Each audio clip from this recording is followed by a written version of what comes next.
Phase 6 just got a release date, and once again, I am correct. Just like every other prediction I do, November 21st is when Phase 6 officially begins. Now, on a technicality, the Scepter of the Shifting Sands questline starts on November 12th, but the war effort begins on November 21st, and then onwards every week up until the gates themselves open, there is a new thing happening, and then boom. We are in Phase 6, we are in Encourage. Then we have 7 days for the war effort, and the war effort ends on November 29th. Then on December 4th, the Anubisith and the war begins, and like all that juicy stuff happens. And then on December 6th, the gates open. So we have almost a full month between Phase 6 essentially beginning and Phase 6 launching.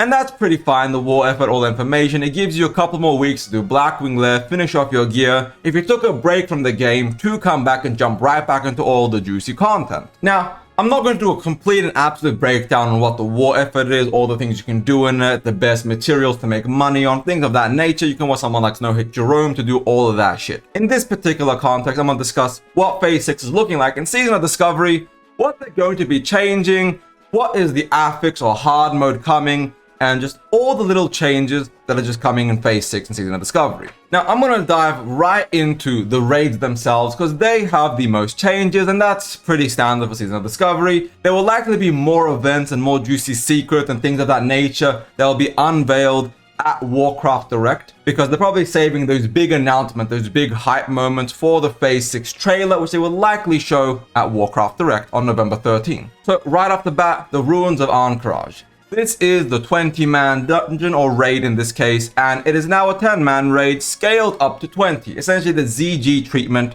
You can go on with 10 people, but you can bring up to as many as 20 people. The loot doesn't change, the difficulty doesn't change. More people makes it easier, but less loot per person. The other big change is that it resets twice a week. So you can go into the Ruins of Encourage twice per week. Same reset schedule as the other 10-man raids and 20-man raids. And then we have the Temple of Encourage, which is the big bad, perhaps the singular most hated raid in all of Classic, and my personal most disliked location and raid in all of World of Warcraft. To be fair, in other expansions there are better and worse raids, but in Classic, it's the Temple of Encourage. Now, the Temple of Encourage is a 20-man raid, and it can be scaled up to 40 people. Again, same thing. The more people you bring, the less loot per individual, the more loot that is shared, but the difficulty itself does not change. This is a once-a-week reset. They're going to keep that for every raid going forward, including Naxxramas, and if they do Karazhan Crypts or anything extra afterwards, it's going to be the same. 7 days for the main raid, twice a week for the mini raids that are being added. Encourage, and I don't know if this is just for the temple or if it's for the ruins as well. So this mechanic I'm going to assume is just for the 20-man to 40-man scaled Temple of Encourage, where you fire Cthulhu at the end of it. But hypothetically, the mechanic could be for both temple and ruin. But let's just assume it's for the temple. You can now choose to either cash in your rewards at the end of a boss, or bank them and keep running each boss over and over until you get a major cash at the end, where you turn on all the boss tokens for extra loot.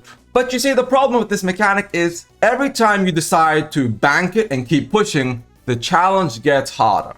So the first boss will be the same difficulty for everybody.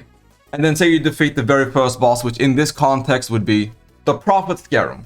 When you get to Silted Royalty, if you choose to bank your rewards, Silted Royalty will now be a stronger, more difficult, more mechanically challenging boss fight. And then onwards and onwards between Balagad Satura, Fankris the Unyielding, Viscadus, Princess Huron, the Twin Emperors, Uro and Cthulhu. If you want to bank in for the biggest, best, highest quality rewards and loot, you gotta bank and kill Cthulhu. And this is a very interesting mechanic because it takes away from the black affix and things of that nature, the heat levels. It is a whole new affix system that is honestly, it's an interesting change, and I'm looking forward to trying it. No matter how much I dislike AQ40, this is still a very interesting change, and you know what? Good job, devs. Let's see if it's implemented well though before we give it praise or criticism. On top of that, you also have the 4 Emerald Dragons. And in this context, they are instants as well. It's called the Nightmare Grove. You can choose to enter from any of the 4 locations, and then you get to fight the first one based on the location you are. Once you clear them, there's a teleporter inside the Nightmare Grove that takes you to one of the other 4, and then you can clear all 4 in one instance. So now this is not just a 1 instance world boss, it is a 4 instance world boss, but it's still gonna be the same world bosses as it was before. They might make them a little stronger, but let's be realistic, they're not gonna tweak the world bosses that much. You take your 20 or 40 people, you clear all 4 bosses, and then that's your day. That's how you end it. The Nightmare Grove is oopsie whoopsie done. But now that I've covered all the raid content, now that I've covered AQ40 and 20 and the Nightmare Grove and the new mechanic and system, I do want to talk about the fact that Phase 6 is AQ40 and what that really means for Season of Discovery. Now, Blackwing Lair and Phase 5 and Phase 4 with Molten Core were all great raids and experiences. They felt good. There was nothing really wrong with them. But a feeling within the community that has been interesting to see and feel grow is the lack of discovery. Now, as cool as these mechanics and changes in systems and loot and gear is, because let's be honest, all the gear in 20-man and 40-man AQ20 and 40 will be completely scaled and changed. All that stuff will be amazing. They're probably going to make some amazing new quest items, class quest items, whatever you can think of. They're going to put a lot of effort and energy into making Phase 6 a pretty great experience for Season of Discovery. But it is still missing that key feature that made Season of Discovery so amazing in Phase 1 to 2. Then let's not talk about Phase 3. But that initial discovery, the feeling of runes, BFD, Noma, just experiencing that content is lacking right now. And I need to be clear, that's not to say Phase 6 won't have it.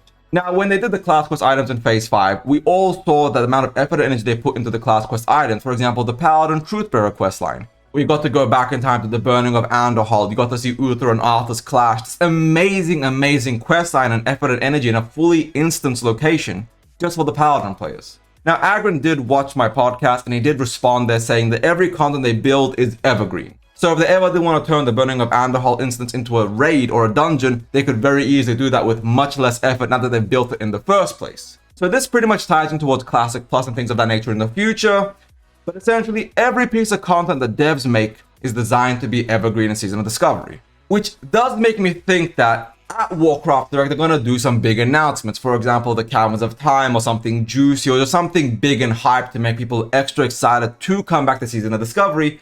Because as much as it really sucks to say, AQ20 and 40 just aren't that fun or aren't that great of an experience overall. And that's nothing to do with the classic devs. That's just AQ40 as a raid. It is where the player base always kind of craters off a cliff. It's where a lot of guilds start to despair. And it's where a lot of the player base just starts to stop having fun and start falling off. But overall, just based off the changes so far, the accelerated rate of things, getting to do all of this amazing opening content, because the Gates of Ahn'Qiraj opening, the War Effort content is all great, and we're all on one server. Now, there's some people left as stragglers on their old servers, but that's a you problem. You should have transferred to the mega servers, because those people are going to have a great time with the event and just have a blast.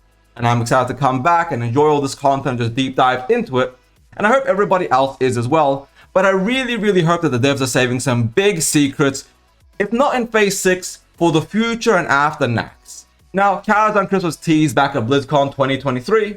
We are now entering Warcraft Direct 2024. And honestly, there would be no better way to tease Karazhan Crypts coming after Naxxramas than at Warcraft Direct to let people's hype and energy come back in full force. Thank you all for watching. If you liked this video, please like and subscribe. If you hated the video, hey, subscribe and dislike every single video as well. Be a dedicated hater. Thank you all. Ebenhard out. Peace.